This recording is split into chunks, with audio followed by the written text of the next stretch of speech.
할렐루야. 하나님의 크신 사랑이 이 시간 우리 가운데 가득한 줄 믿습니다. 오늘 우리는 시편 37편 5절 6절의 본문을 가지고 정오의 빛이라는 제목으로 하나님의 말씀을 함께 나누도록 하겠습니다. 제가 몇 가지 단어를 여러분께 한번 말씀드릴게요. 여러분께서 어떤 지역인가 한번 연상해 보십시오. 자, 아름다운 바다, 신선한 공기,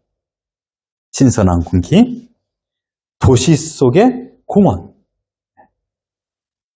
그리고 녹색 잔디 운동장, 동네마다 펼쳐진 녹색 잔디 운동장, 그리고 강렬한 태양빛. 어디가 연상됩니까? 바로 우리가 살고 있는 시드니입니다. 참 멋있는 사진이죠. 와, 시드니는 사진을 찍으면 다 사진 작가입니다. 네. 카메라의 그 성능과 상관없이 찍어놓고 보면 다 멋있습니다. 시드니의 자연은 너무도 훌륭합니다. 얼마나 멋있습니까? 햇빛과 그다음 파란 하늘. 네. 시드니 공항에 내리면 처음 반겨주는 것이 바로 신선한 공기입니다. 물론 뉴질랜드 공기보다는 신선하지 않습니다. 네, 뉴질랜드에 사신 분들이 계시잖아요. 그분들에 비교해보면 시드니 공기는 별로 신선하지 않아. 그러나 다른 나라에 비하면 시드니 공기는 매우 신선합니다. 그리고 강렬한 햇빛, 어떻습니까? 아름다운 하늘과 강렬한 햇빛은요, 너무나도 좋습니다. 아쉽게도 햇빛 알러지가 있는 분들에게는 이 시드니 땅이 곤욕스럽기 한이 없습니다. 그래서 외출하기 너무 어렵죠. 그러나 이 정오의 빛, 특별히 바다에 뜬 정오의 빛, 정오의 태양은 100만 불 값어치가 있다라고 저는 생각합니다. 오늘 설교 제목, 이 정오의 빛, 여러분 어떤 뜻입니까? 정오의 빛, 밝음, 신선함, 건강함, 여러 가지 회복 다 담겨져 있지 않습니까? 오늘 본문을 면밀히 들여다보면 누가 누구에게 하는 말입니다. 누굽니까? 누가 하는 말입니까? 하나님께서 누구에게? 하나님의 백성에게 무엇을? 정오의 빛이 되라라는 말씀입니다. 어렵지 않은 말씀입니다. 하나님께서 하나님의 백성에게 정오의 빛처럼 되라라고 말하고 있는 것입니다. 여러분, 빛이 가지고 있는 특징은 무엇입니까? 어둠을 몰아내는 것이에요. 어둠과 빛은 상극입니다. 그러나 빛이 있을 때, 태양이 있을 때는 빛이 있고 태양이 사라지면 어둠이 있는 것입니다. 이것은 자연 법칙입니다. 왜냐하면 하나님께서 그렇게 만드셨기 때문인 것이죠. 왜냐하면 햇빛이 있을 적에는 이 광합성 작용을 통하여서 자연 만물에 풍성함을 주고요. 어둠을 통하여서 자연 만물에 쉼을 준답니다. 네. 그런데 여러분, 하나님께서는 왜 우리에게 정오의 빛이 되라, 어둠을 이기는 빛이 되라 라고 말씀할까요? 이게 쉬운 일입니까? 여러분, 이 하나님의 우리에게 부탁하신 이 명령이 쉬운 말입니까? 왜 하나님께서 우리에게 이 힘든 것을 요구하실까요? 하나님께서 우리에게 요구하시는 성경 말씀 가운데, 다른 말로 표현하면 하나님께서 우리에게 명령하는 것 가운데 여러분께서 내 마음에 들고 또는 즐겁게 순종하고 싶은 것이 있습니까? 아니, 즐겁게 순종했던 적도 있습니까? 가령 예를 든다면 생명, 그것도 영원한 생명, 내가 너에게 영생을 주겠노라 하나님께서 말씀하셨습니다. 그래서 이 말대로 해라 라고 했던 것이 바로 사도행전 16장 31절을 같이 한번 읽어봅니다. 시작! 이르되 주 예수를 믿으라. 그래야면 너와 내 집이 구원을 받으리라. 구원이라는 놀라운 열매를 주시기 위하여 믿어라. 주 예수를 믿어라. 라고 말씀하였건만 이 말씀을 기꺼이 즐겁게 또는 행복하게 예수님을 믿는 자들이 세상 많은 자들 가운데 우리뿐이 없다라는 것이에요. 이렇게 해서 예수님은 믿는 자들에게 명령을 주신 것을 들여다보면요, 성경 전체를 생각해 볼 필요도 없습니다. 여러분께서 좋아하시는 이 예수님의 가르침, 산상수훈 말씀에도 여러분이 지킬 수 있는 말씀이 얼마나 됩니까? 순종할 수 있는 것이 많이 없어요. 물론 여러분, 이 황금률이라는 마태복음 7장 12절 말씀 같이 한번 읽어볼까요? 시작! 그러므로 무엇이든지 남에게 대접을 받고자 하는 대로 너희도 남을 대접하라. 이것이 율법이요 선지자 아니라. 여러분, 이 말씀은요, 그 말 그대로 말씀에 순종하여서 남을 대접하면 남도 나를 대접할 것이다 라는 말씀이에요. 그래서 우리가 이 말씀에 순종하고 싶어요. 결국은 내가 남에게 대접을 받기 위함이기 때문입니다. 그래서 하나님의 말씀, 곧 하나님께서 원하신 대로 뜻대로 살아가는 것이 현실 불가능한 것으로 여기고 아예 시도조차 하지 않는 사람들이 많이 있습니다. 말씀을 들어도 행동으로 옮기지 않는 것이죠. 저는 여러분께 묻고 싶습니다. 한 주간 여러분의 마음에 도전이 되거나 감동이 되고 또는 삶으로 실천했던 하나님의 말씀이 있었습니까? 우리는 이 질문에 예라고 자신 있게 대답해야 됩니다. 이것이 바로 신자다운 삶인 것이죠. 만약에 한 주간 그런 삶을 살지 못했다면 그래도 우리는 내일이라는 시간이 있지 않습니까? 어떤 이가 이렇게 말했습니다. 내일은 오늘의 실수를 만회하기 위하여 준비된 시간이다.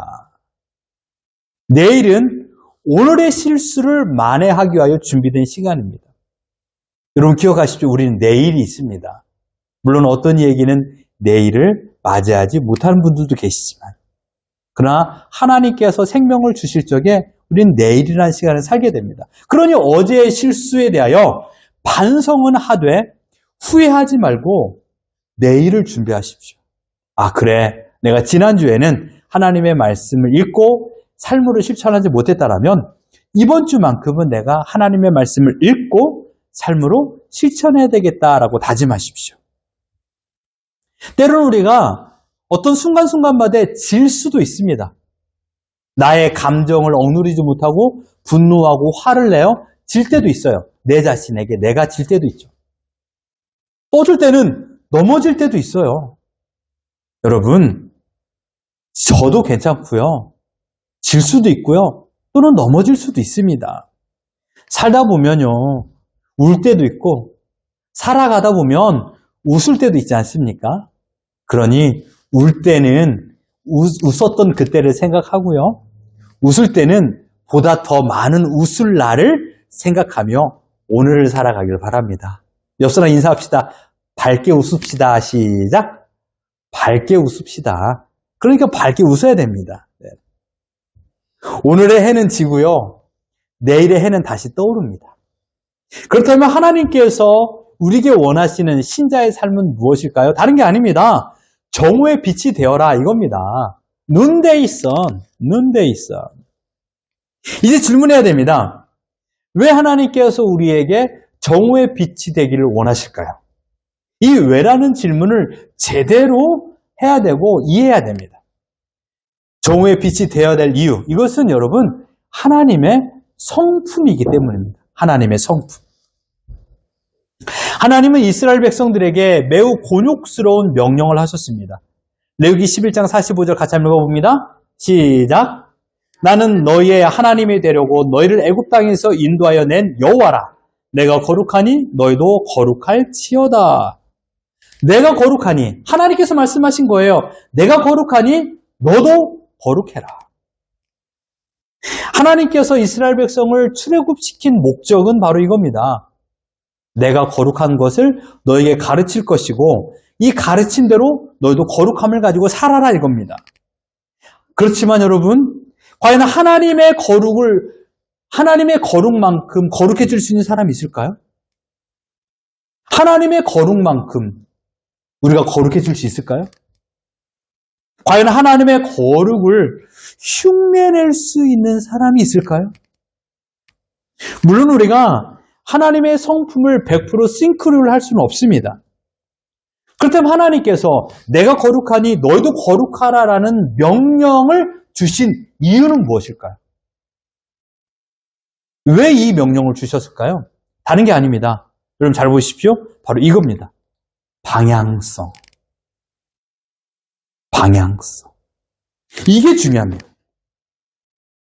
애굽에서 우상을 섬기던 삶이 아니라 하나님의 백성으로 하나님의 거룩한 삶을 방향하는 겁니다.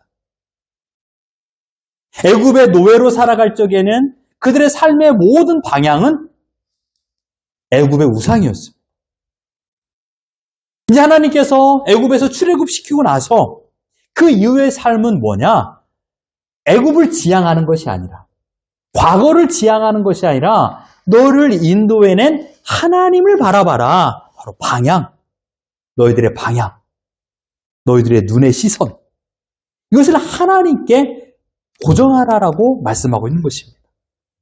내 삶의 방향을 하나님 쪽으로 돌려라라는 것이에요. 이게 중요합니다, 여러분. 그럼 우리의 삶의 목적은 거룩이어야 됩니다.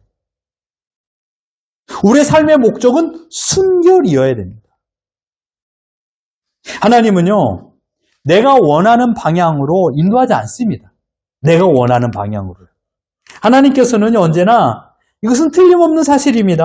하나님은 언제나 하나님께서 원하시는 방향으로 우리를 인도하십니다. 내가 보기에는 하나님이 틀린 것처럼 보여요. 내가 생각하기에는. 왜요? 지금 내 눈앞에 큰 어려움이 있어요. 건강의 아픔도 있고요. 경제적인 어려움이 있고요. 관계에 어려움이 있어요. 근데 왜 하나님께서 나를 그곳으로 인도할까요? 여기에 내 마음의 정욕과 욕심과 욕망이 숨겨져 있다는 것을 알려주기 위한 것이에요. 나의 정체성이, 나의 모습이 어떠한가를 알려주기 위하여서, 물론 거기에 사단의 시험도 내포되어 있습니다. 사단의 시험은요, 내 마음에 욕심이 들어온 것을 증폭시키는 것이 사단이에요. 네. 내 마음에 욕심이라는 아주 순전한 인간의 본성이 있어요. 사단은 그것을 증폭시키는 거예요. 미움이라는 감정을 사단은 증폭시켜요. 여러분, 미움이 작아지던가요? 한번 미움이라는 시가 쏙 들어왔어요. 화가 쏙 들어왔어요. 그것이 작아지지 않아요. 점점 커져요. 나의 목소리만큼. 한번 소리를 확 냈어요. 그러면 그 목소리 볼륨을 다운해야 되는데 가면 갈수록 커져요. 하란 말이야! 더 커져요. 요즘에 제가 이 목소리 톤을 바꾸려고 노력하고 있어요. 어제 수지에게 이야기했더니 아빠 나 그 목소리 싫어. 그러더라고요. 아니야, 이제 아빠는 이렇게 할 거야 라고 말하니까 싫다라고 그러더라고요. 근데 내 목소리에 나의 감정이 담겨져 있잖아요. 그런데 목소리의 볼륨은 더 커져요. 미움이 커지는 만큼. 그 안에 사단이 증폭시키는 거예요. 돈 욕심도 마찬가지입니다. 사단이 증폭시키는 겁니다. 하나님은요, 반대입니다. 나의 미움을, 야, 그러면 안 돼. 너의 미움, 네가 미워하는 그 사람이 누구야? 네 앞에 있는 사람이 누구야? 미움을 축소시키는 분이세요. 이 두 가지 싸움이에요. 내가 미움의 증폭에 투표를 하느냐, 미움의 축소에 투표를 하느냐, 내가 미움의 축소에 이끌림을 받느냐, 미움의 증폭에 이끌림을 받느냐. 하나님은 언제나 하나님이 원하시는 방향으로 인도하신다는 기억하십시오. 그 안에 나의 정체성, 나의 욕망이 어떠한 것인가를 드러내시는 겁니다. 하나님은 내 시선의 방향, 하나님은 내 걸음의 방향, 하나님은 내 삶의 방향을 하나님 쪽으로 오기를 원하십니다. 하나님께 고정하기를 원하십니다. 여러분 기억하십시오. 아주 중요한 말입니다. 속도보다 방향이 중요합니다. 속도보다 방향이 중요해요. 아무리 속도가 빠르다 할지라도, 아무리 성장이 빠르다 할지라도, 아무리 연습을 많이 한다 할지라도 방향이 잘못되면 결과는 비참합니다. 직장에서도 마찬가지입니다. 아무리 열심히 일을 해요. 근데 잘못한 걸 열심히 하고 있어요. 손해가 막심하죠. 더디 간다 할지라도, 천천히 간다 할지라도요, 정확한 방향성을 가지고 있다라면 중간 이상의 결과를 맺을 수 있습니다. 여러분, 신앙생활이 무엇입니까? 여러분이 생각하는 신앙생활, 다른 게 아닙니다. 하나님 쪽으로 내 삶의 방향을 바꾸는 것입니다. 이게 신앙생활이에요. 그래서 우리가 매일 예배를 드리고, 주일마다 예배를 드리고 매일마다 성경을 읽는 거예요. 그리고 기도하는 거예요. 계속해서 반복하여서요. 세상 중심으로 방향이 고정되어 있던 것을 하나님 중심으로 바꾸는 것. 이것이 신앙생활입니다. 여러분, 모든 사람들마다 고유의 천성이 있어요. 천성. 고유의 천성. 그리고 제2의 천성이 있습니다. 그것이 바로 습관입니다. 습관. 나를 바꾸려면 습관을 바꿔야 됩니다. 그렇죠? 습관을 바꾸는 것이 얼마나 어려운 일인지 여러분들도 경험하고 익히 잘 알고 있어요. 나의 습관을 바꾸는 것, 이거 너무나도 어렵습니다. 그렇죠? 요즘에 저는 습관을 한 가지 바꿨습니다. 이 밥 먹을 때 식생활 습관. 얼마나 중요합니까? 이 음식 소리 내지 않고 먹는 것. 이게 제가 참 약했던 거 잘 몰랐는데 알게 돼. 오늘 아침에도 수지가 이야기했어요. 네. 그래가지고 다시 이것도 안 좋은 습관 같아요. 네, 이렇게 이름을 부르는 거 이제 안 하겠습니다. 그래서 오늘도 바꿨어요. 막 노력했어요. 내 마음대로 먹고 싶은데 그러면 소리가 나면 우리 식구들이 이게 피해가 되니까 제가 안 하려고 노력하는 거예요. 네. 그러니까 더 조용히 하게 먹게 되고 입도 적게 벌리는 그런 모습을 가지게 되는 거죠. 어렵습니다. 자그마한 이 식생활 습관을 바꾸는 것도 어려운데요. 여러분의 삶에 영향을 미치는 습관을 바꾼다라는 것 얼마나 어렵겠습니까? 하물며 세상 중심의 방향을 바꾸어서 하나님 중심으로 방향을 선회한다라는 것. 이것은 삶의 전체를 바꾸는 것인데 이것이 과연 쉬울 수 있겠습니까? 하나님은 내가 하나님의 자녀답게 살기를 원하십니다.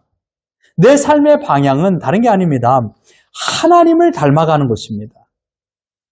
그래서 이 말입니다. 하나님께서 우리에게 원하시는 것은 너희는 정오의 빛처럼 살아라 이것입니다. 내가 과연 어떻게 정오의 빛이 될 수 있단 말인가 라고 생각할 수 있지만 그러나 하나님께서 우리에게 원하시는 것은 우리의 삶이 정오의 빛이 되는 것입니다. 왜냐하면 중요한 것 하나님께서 정오의 빛이기 때문에 예수님께서 이 땅에 빛으로 오셨습니다.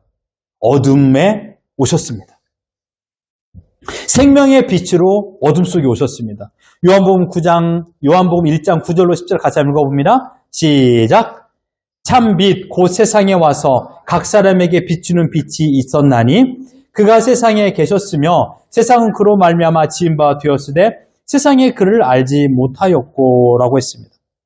예수님 자신이 정오의 빛이 되어서 이 어둠의 세상으로 오셨습니다. 참 빛으로 오셨습니다. 욕심 때문에 어두워진, 미움 때문에 어두워진, 정욕으로 말미암아 어두워진 이 세상 가운데 생명의 빛으로 이 땅에 오셨습니다.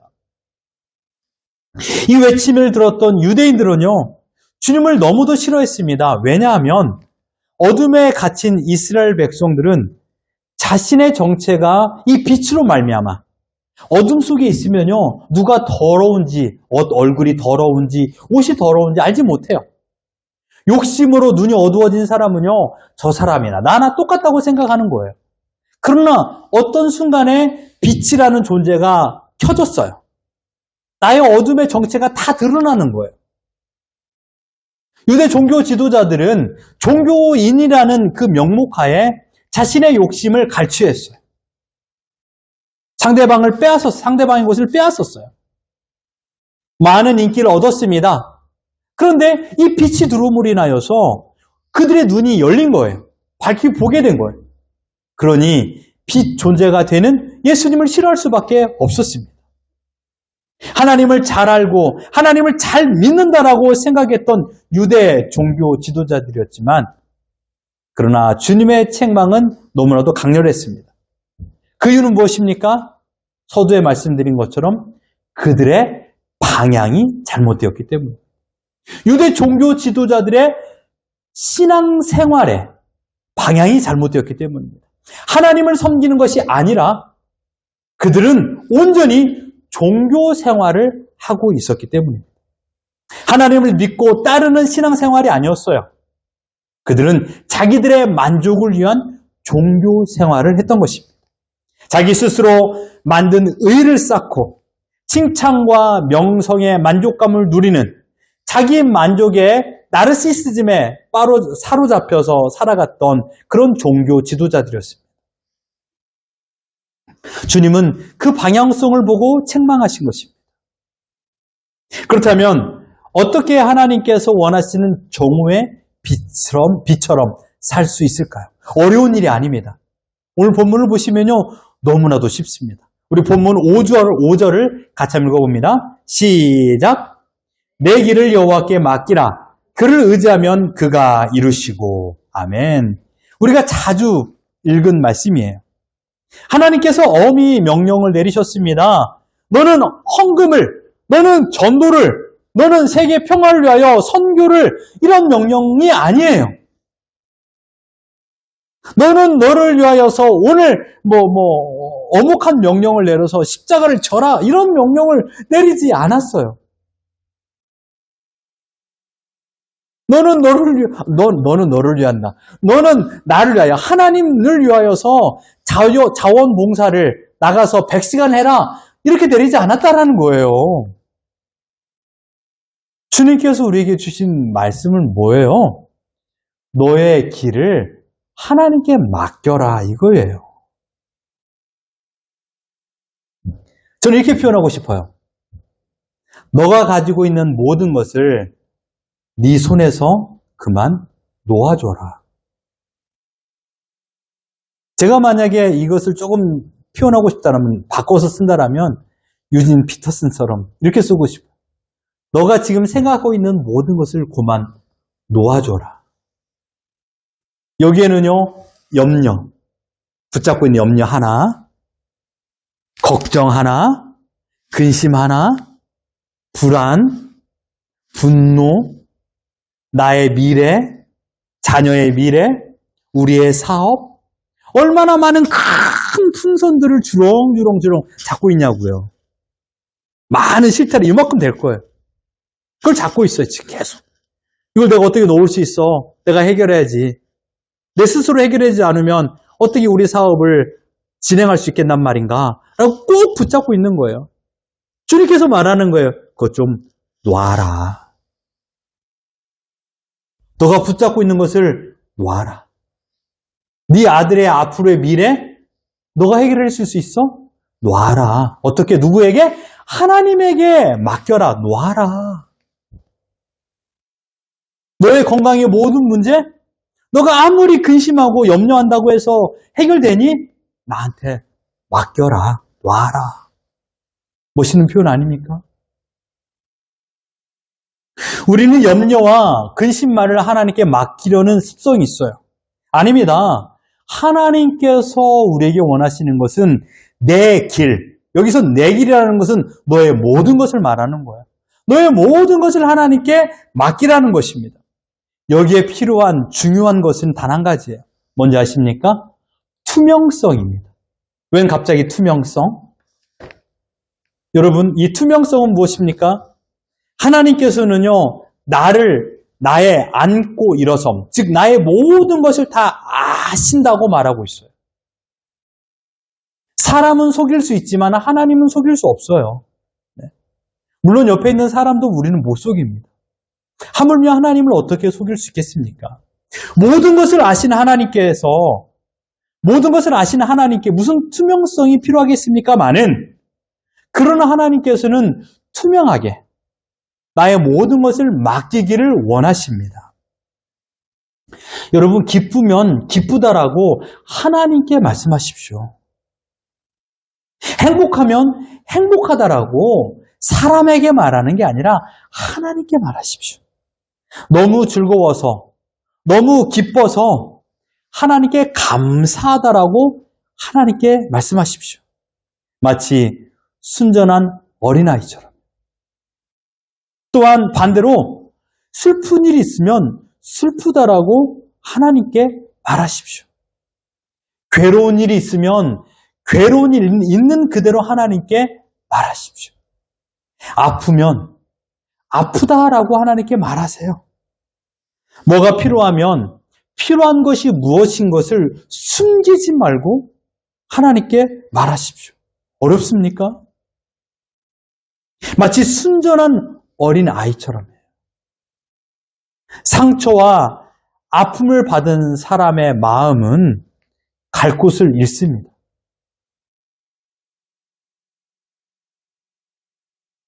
직장에서, 회사에서 상처와 아픔을 받은 사람의 마음은 갈 곳을 잃어요. 어디로 가야 되죠? 근데 상처와 아픔을 가지고 집에 왔건만 거기에 또 다른 상처와 아픔을 받으면 어디로 가요? 아픈 상처 받은 그 사람의 마음은 갈 곳을 잃습니다. 여러분, 더 이상 헤매이지 마십시오. 말벗을 찾기를 원했고 위로받을 곳을 찾으려 했는데도 불구하고 나를 위로해주고 나를 격려해주는 사람이 없어요. 너무나도 어려운 문제가 나의 어깨를 짓누르고 있어요. 너무 무거운 문제들이 어디서 해결하면 받을 수 있겠냐고요. 투명하게 있는 모습 그대로 여러분의 길을 하나님께 맡기는 거예요. 자신의 연약함을 투명하고 정직하게 드러내야 명확한 치료와 인도를 받을 수 있습니다. 하나님께서 친히 주관하시는 나의 삶이 되는 것이죠. 내가 투명하게 하나님께 나의 어려움을 고백하면요, 하나님이 이렇게 우리에게 말씀하십니다. 너가 힘드니? 내가 힘이 되어줄게. 이 일이 어렵니? 이 문제를 내가 해결해 줄게. 고통 속에 있었던 신약의 유대인들 가운데 자신의 어려운 문제를 가지고 주님 앞에 나온 사람들은요, 주님께서 모든 것을 해결해 주신 것을 우리는 사복음서를 통하여 보지 않았습니까?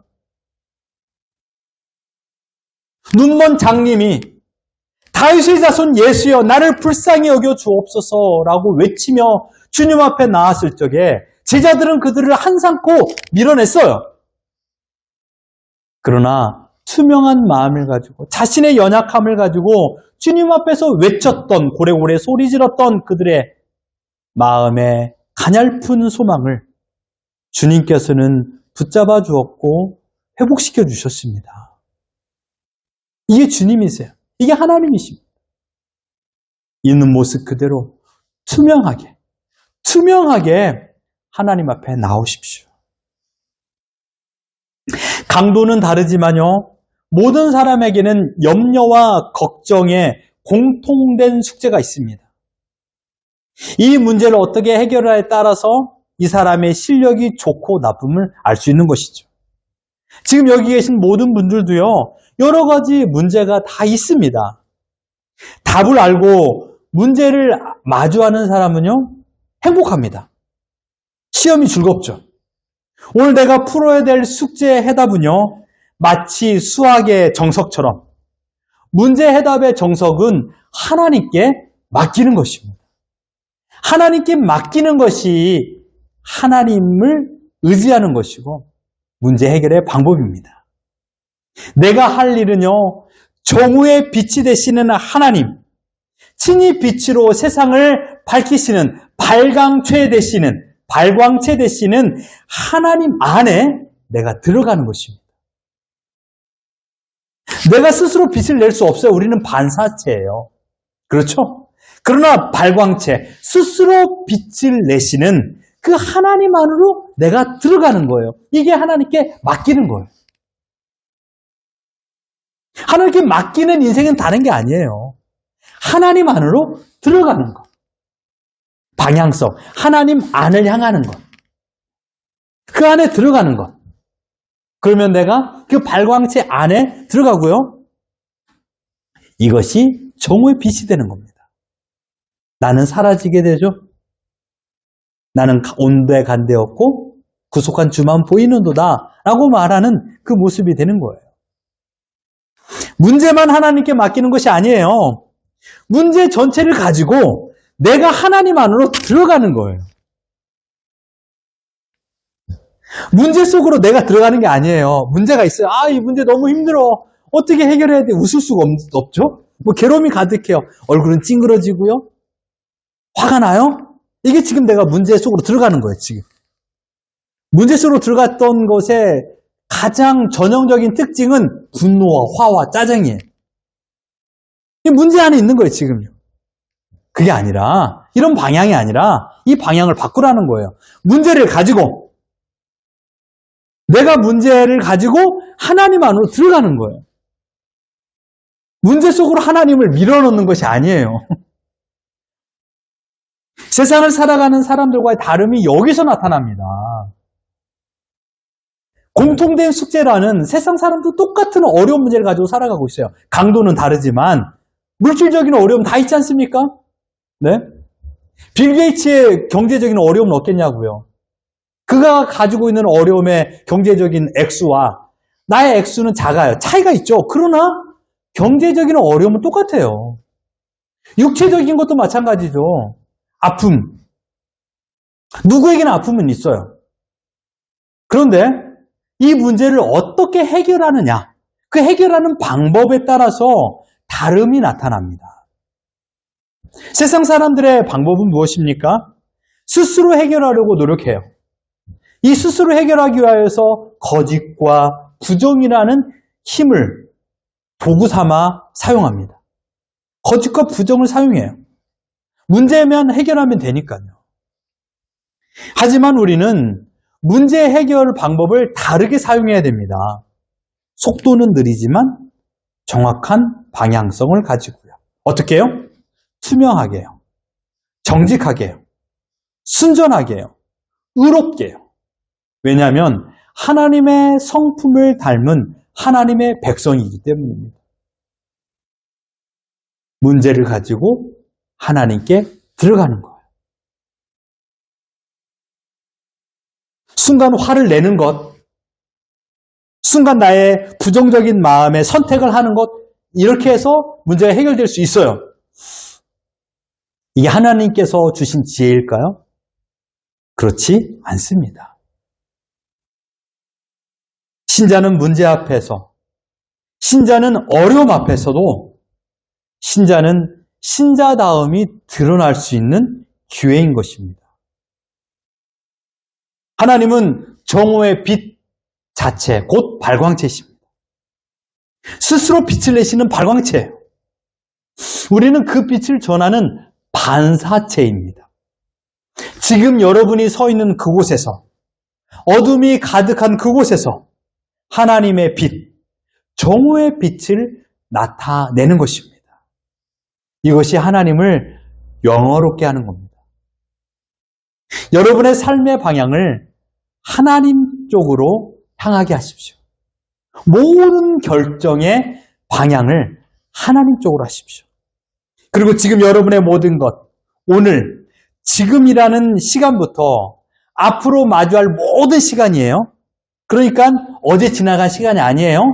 지금부터 앞으로 내가 살아갈 모든 시간이에요. 그 모든 것을 하나님께 내어 맡기는 것입니다. 이것이 정오의 빛으로 어둠 속에서 살아가는 방법이에요. 하나님께 내어 맡기는 사람이 정오의 빛이 되는 겁니다. 하나님께 내어 맡길 때 비로소 정오의 빛이 무엇인가를 세상 사람이 알게 되는 겁니다. 어려운 일을 당할 적에, 힘든 일을 당할 적에 하나님께 내어 맡기는 삶이 무엇인가를 내가 보여주는 것, 그게 바로 하나님의 발광체를 반사하여 하나님의 빛을 보여주는 거예요.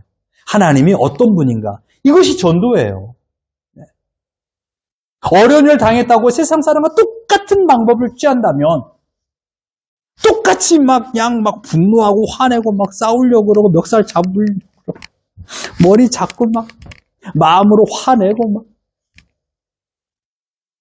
그러면 세상 사람과 다른 게 뭐냐고요? 먼저는 하나님께 맡기고 방향을 하나님께로 돌리고, 그리고 투명하게 있는 모습 그대로 하나님께 고백하고 괴로운 일이 있을 때마다 주님의 얼굴을 바라보는 모습. 그러니 그 사람의 얼굴이 어떻게 찡그러지겠냐고요. 사과 같은 내 얼굴 이쁘기도 하지요. 눈도 반짝, 코도 반짝, 입도 반짝, 반짝반짝. 하나님을 믿는 나의 얼굴이 나타나야죠. 이게 마음의 평온입니다. 그러니 여러분의 모든 길을 하나님께 맡기십시오. 먹구름이 몰려온다 할지라도 하나님을 의지하면 시드니의 밝은 태양처럼, 밝은 하늘처럼 나의 삶이 푸르고 푸른 삶이 될 줄 믿습니다. 여러분이 정오의 빛을 마음껏 내뿜으십시오. 어떤 상황에서든지 나의 얼굴에서, 나의 목소리에서 주님의 빛을 발하는 인생을 살아가는 우리 모두가 되기를 예수 그리스도 이름으로 축원합니다.